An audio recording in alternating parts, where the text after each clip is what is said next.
The most important kind of social institution is that which has to do with role-playing. Who you are.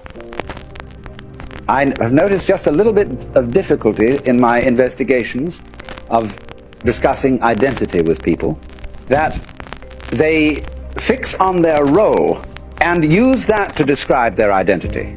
Their name, their family, their place in society, what they do, what their hobbies are, and so on. All these are roles.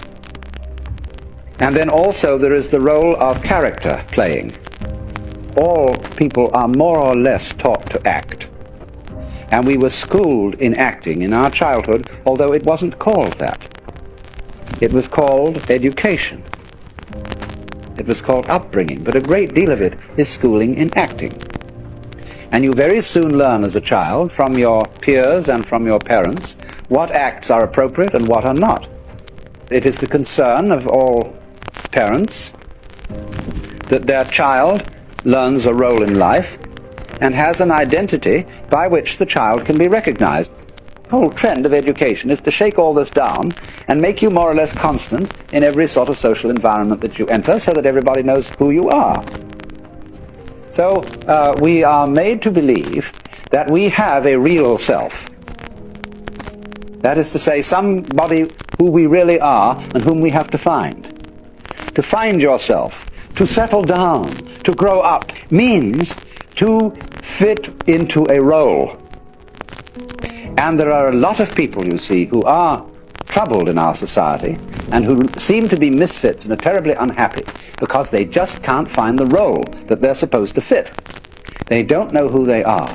There is an inner pandemonium and conflict. But it's obvious, isn't it, that the role you play is a social institution. Other people, from the beginning of life, are mirrors.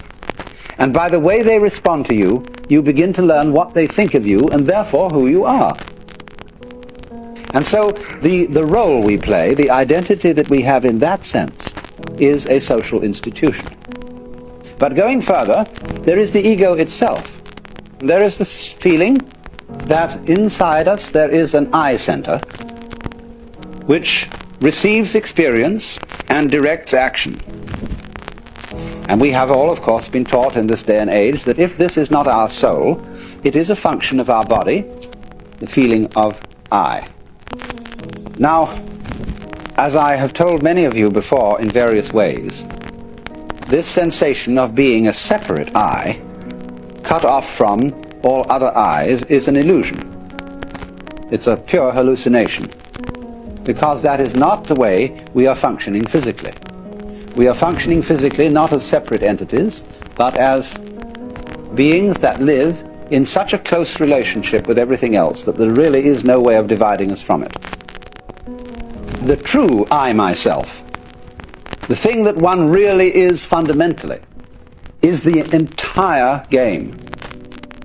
Some people call it God, or Brahman, or the Tao, or whatever you want. The name doesn't make the slightest difference.